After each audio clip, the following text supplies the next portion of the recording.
What is up, guys? Welcome back to the channel, Everyday Car, Everyday Guys. So today we're going to be talking about the differences, the advantages, the disadvantages between rechargeable and non-rechargeable weapon-mounted lights. Now, while I don't consider myself an expert, I do have quite a large sample size.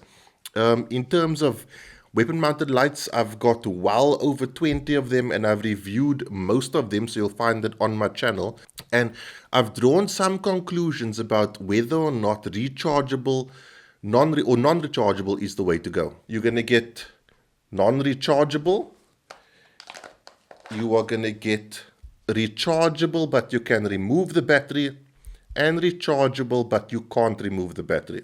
So I found that there is a trend that is moving away from the rechargeable weapon light, and it's moving more towards a rechargeable battery inside of a weapon light.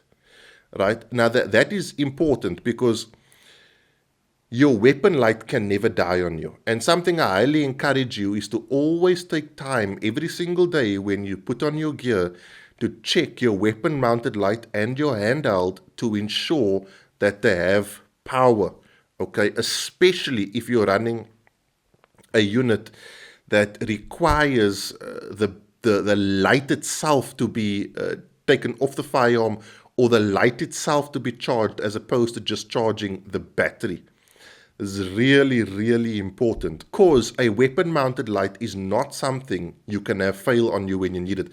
Now, as an example of why I don't like rechargeable weapon-mounted lights where the batteries can't be removed, this is the Olight Balder S, right? And I charged this fully about a month ago. If I put it on, it goes on and it switches off because the battery the battery has drained. There's nothing wrong with the light, right? If I charge this light, it's going to work.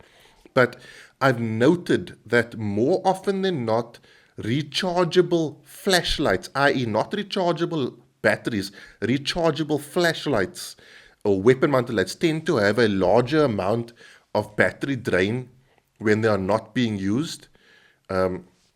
And it's inconsistent. For example, if you look at this Trustfire GM21 that I haven't charged in yonks, this thing still works, right?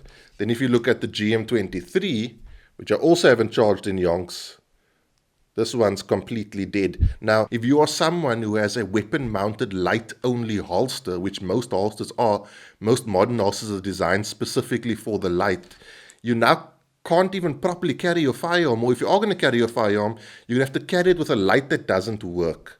Okay, and you're going to have to wait till you get home at night, or when you aren't going anywhere, to take that light off your firearm and charge it. What I've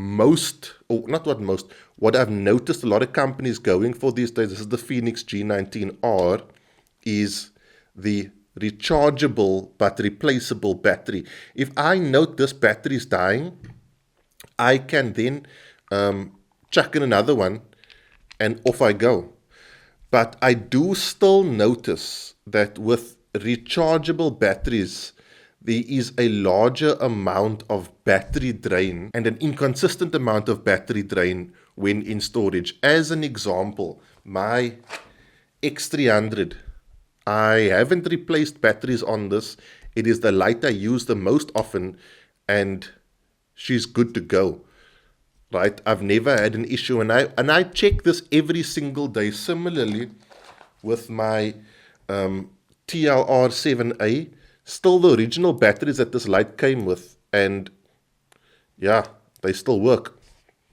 So I've noted good battery life out of non-rechargeable flashlights and weapon lights, and I think that is why the guys like Streamlight and Surefire tend to go with non-rechargeable batteries. Also, the nice thing about the non-rechargeable battery is, should this die, and it probably will die eventually, I can just switch it out. It's literally a 2-minute thing. The batteries are not that expensive. If you're in South Africa, you can order them with Take-A-Lot. And you buy yourself 3 or 4 batteries and you're good to go for a really long time. I find that I would recharge a rechargeable light many times more then I would need to replace the battery on a non-rechargeable light. And I'm someone who reviews gear, and I shoot on the range, and I do low no light courses, and I shoot in the dark a few times a month. So I do really use the light more than what the average person is going to use the light. And something to consider is this: if the rechargeable lights drain while not in use, right?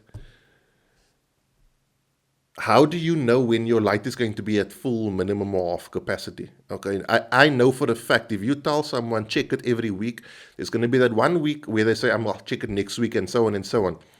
What I found with the non-rechargeable lights is you don't need to check them. If the battery was good when you put it away, or when you put it in your holster, there's a high likelihood the time when you need it, the battery is still going to be good.